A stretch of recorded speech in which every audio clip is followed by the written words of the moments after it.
Olá a todos, este é o canal Geopoliticando e vamos direto ao assunto. Hoje nós vamos focar em analisar este artigo aqui que faz uma pergunta na chamada da matéria, que é: Xi Jinping parou de se importar com a economia da China? Nós já vamos comentar a respeito, só antes eu quero rapidamente comentar isso aqui.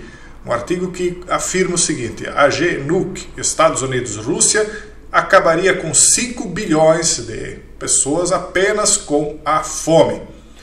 Se as tensões entre a Rússia e os Estados Unidos desencadearem uma GNUC total entre os dois rivais, mais de 5 bilhões de pessoas acabariam perecendo por conta da fome.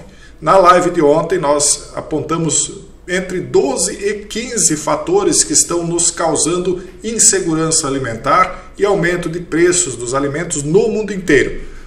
Mais ou menos a metade dos fatores que nós apontamos a gente já trouxe em vídeos aqui para o canal, um pouco mais da metade. A outra metade são de fatores desconhecidos da maioria de vocês. Mas, resumidamente, o que acontece é que, da maneira como o mundo está hoje, ele já está se desorganizando, já está começando a fraquejar, né, nas suas estruturas de fornecimento de alimentos para todos. Durante o ano passado, aproximadamente 800 milhões de pessoas já podem ser consideradas como dentro do espectro da fome. Isso representa 10% da população mundial. Agora você imagine que em condições relativamente normais, entre aspas, isso já está acontecendo. Agora você calcule se uma GNUC começar. Não importa nem se ela seja total ou regionalizada. A coisa iria desorganizar de uma tal maneira que nós sentiríamos imediatamente a falta de alimentos. Eu tenho avisado, tenho alertado as pessoas que façam o que quiserem com as informações que eu tenho trazido aqui. Hoje nós vamos tratar mais especificamente disso aqui. Xi Jinping teria mesmo parado de se importar com a economia da China, como eles estão dizendo? E por que eles estão dizendo isso? O que está mudando na China para que eles tragam uma informação dessas? Lembrando que os links dessas matérias que a gente comenta vão parar sempre na descrição do vídeo. Eles dizem o seguinte: o crescimento econômico costumava ser sagrado, mas Xi Jinping o está sacrificando por um maior controle político e ideológico. Sempre foi, né? Não importa se em ditaduras, em democracias, em reinos, enfim, não importa de que tipo de regime de governo seja, a economia sempre foi aquilo que mais impactou o poder, né, de quem está lá no topo. Quando a economia vai mal, as pessoas da base da pirâmide começam a se agitar. Então, sempre o normal foi que o controle estivesse maior, né, focado em favorecer a economia para que uma grande massa de pessoas permanecesse acomodada, né, com seus bens, com seus recursos, enfim. Só que parece que as coisas estão mudando um pouco, né, considerando que nós estamos entrando em uma era em que as tecnologias possibilitam um controle muito grande em cima das pessoas. Talvez alguns líderes possam estar começando a pensar que, a partir do momento em que o controle possa ser mais rigoroso, a economia não precisa mais ser tão pujante assim. Vamos ver se é o caso do que eles estão falando aqui nesse artigo. Veja só, esse é um artigo assinado por Christopher Carothers, né? Ele diz: durante décadas, uma gestão capaz da economia e políticas que promovam um forte crescimento tem sido um pilar da estratégia do Partido Comunista Chinês para manter a estabilidade social e política. Mas as decisões políticas do presidente Xi Jinping, especialmente desde o início do flagelo, mostram que essa era provavelmente acabou. Essa época acabou, segundo a análise desse cidadão aqui. Ele diz assim: abatendo uma vaca sagrada após a outra, Xi destruiu indústrias lucrativas com uma palavra. Fechou grandes cidades por meses. É fato, isso pelo menos nós temos acompanhado pela mídia. Lá não estamos, né, mas mídias alternativas e mídias oficiais têm mostrado cidades aí de milhões de pessoas fechadas por conta de suspeitas, né, ou aparecendo uma ou outra pessoa aí identificada com flagelo, e grandes cidades não fechadas por um dia, dois, mas por meses, né? Mesmo depois que o Ocidente já tenha começado a tomar atitudes bem diferentes, né? E ele procurou cortar a China, então, dos mercados internacionais. A China é o grande fornecedor do mundo. A partir do momento em que os portos de lá começam a não funcionar, porque algumas cidades estão fechadas, cidades portuárias, o mundo inteiro começa a sentir.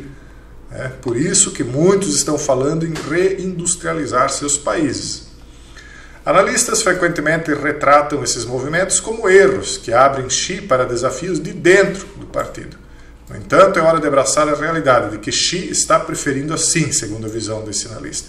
Sua visão de manter a estabilidade exige controle político e ideológico extremo. Então, será que tudo isso, segundo a visão desse Christopher, é feito para que se imponha um controle político extremo, ideológico extremo? Esse aqui, lembrando, é um site da National Interest, que é um site que traz sempre ideias liberais no sentido mais globalista do termo mesmo. Então não é um site obscuro, digamos assim, né? Entre os analistas.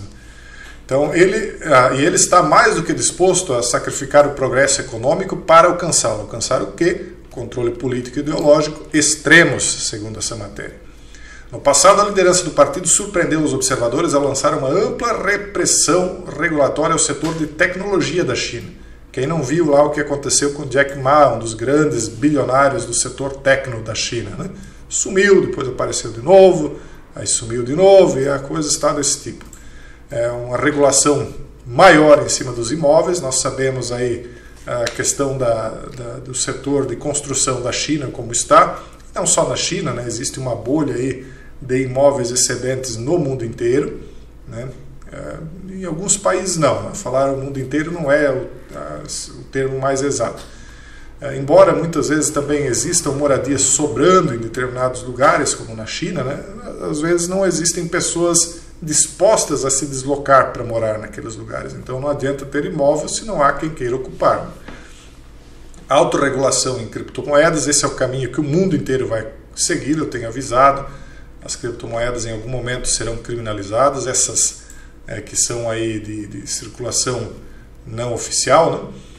Indústria de aulas particulares e muito mais também foi regulado. O silenciamento do bilionário Jack Ma e as investigações contra sua empresa, Ant Group, foi apenas a primeira salva de uma repressão aos gigantes da tecnologia que custou aos investidores mais de $1 trilhão e deixou o setor estagnado. Porque quem investia esperando altos lucros começou a achar que não vinha mais esses lucros, né? E aí ninguém mais está investindo, né? Muito pouca gente, em comparação com antes, né? E quando a gente fala em pouca gente, a gente está falando dos grandes, claro, não dos ditos sardinhas, né?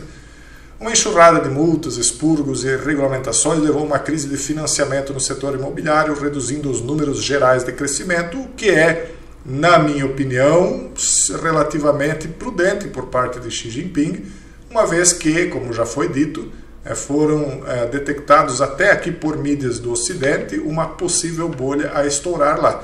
E o que o analista aqui está querendo? Que continue fazendo investimento? Acho que nesse quesito até ele não está tão errado. Novamente, mais uma vez, como a gente tem dito em vários vídeos, não estou aqui defendendo e nem atacando, né? Nós estamos aqui para tentar entender o que está acontecendo, simplesmente para que você, de posse de algumas informações, tome a melhor decisão para você e para a sua família.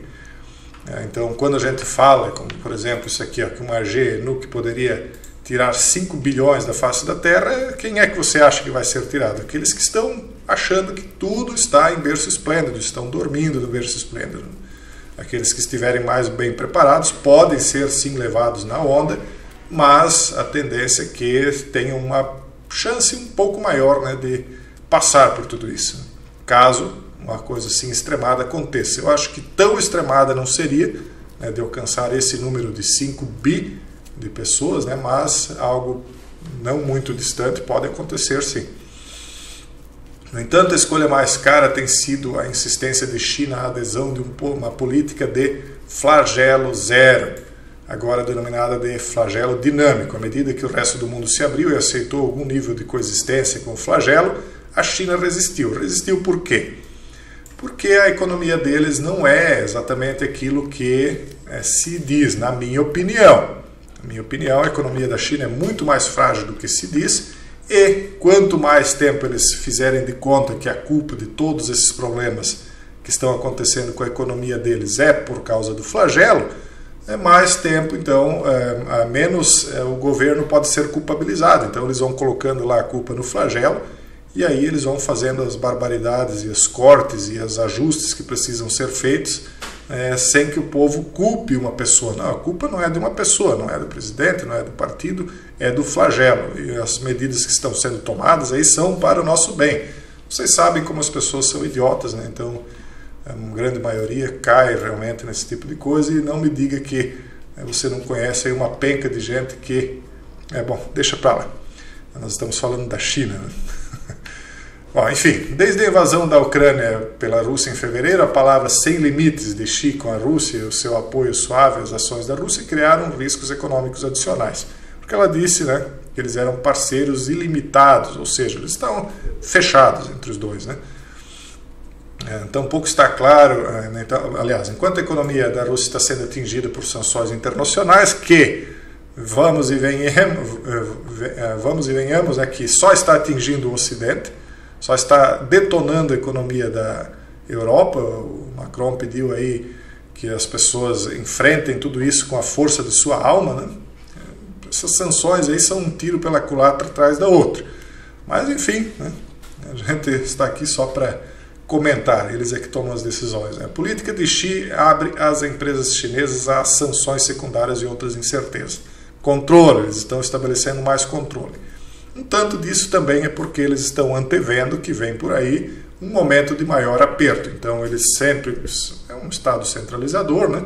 Então, como centralizadores que são, eles acreditam que, se tudo estiver na mão de pessoas mais técnicas, né, que vão ditar as regras, a tendência é que a nação sobreviva aos percalços daquilo que vem aí por diante. Eu não acredito assim, eu acredito que quanto mais controle, mais difícil se torna de algo tão gigante assim funcionar, porque não se trata de um relógio, não se trata de engrenagens e sim de pessoas, né? Por mais que se tente tratar as pessoas como se fossem uma pecinha de uma grande máquina, elas são pessoas com livre-arbítrio, mesmo que muitas vezes esse livre-arbítrio seja altamente cerceado. Então, quanto mais controle, menos liberdade, né? Menos criatividade, menos pujança, e embora, né, dentro de países mais liberais, com mais liberdade, né, existe mais criatividade, maior geração de riqueza, também existem mais bolhas, isso é fato. Então, talvez eles, para evitar bolhas, estão criando toda essa artificialidade aí, mas isso vai acabar resultando de um outro problema maior lá na frente, que é a ineficiência estatal, né, botando as garras em tudo. Enfim, a posição da China na questão ucraniana também prejudicou as relações com Bruxelas, mas a China, pouca coisa tem sido prejudicada ou sancionada. Na verdade, ela está tentando aí fazer de conta que é neutra, enquanto todo mundo sabe que ela prefere o namoro com a Rússia, né? Além disso, a China impôs sanções contra empresas e indivíduos europeus, americanos e outros estrangeiros nos últimos anos, muitas vezes em resposta às críticas sobre suas políticas em relação a Hong Kong ou Xinjiang. Então, isso é, como se diz, chumbo trocado, né? Sanciona lá que eu sanciono aqui. Isso não...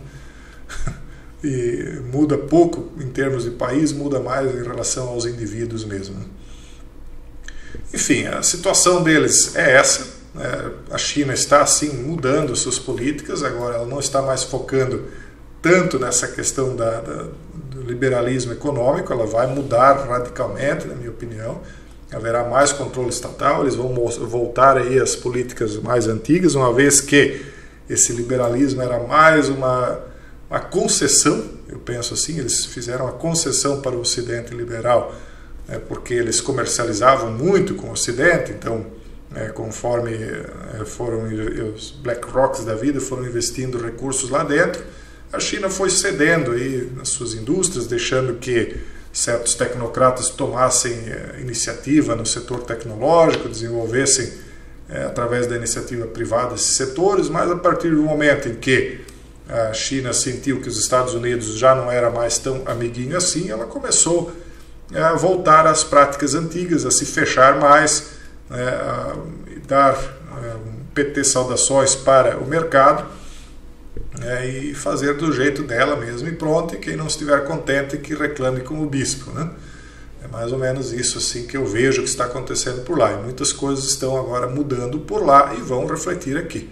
Um dos reflexos que eu vejo que vai acontecer no mundo é a reindustrialização dos países. Posso estar enganado, mas me parece que não. Pessoal, teria mais algumas coisas para comentar, mas o vídeo está ficando longo. Eu vou deixar o link para vocês na descrição, para quem quiser ler o restante do artigo. Deixo um forte abraço a todos e até o próximo vídeo, se Deus quiser.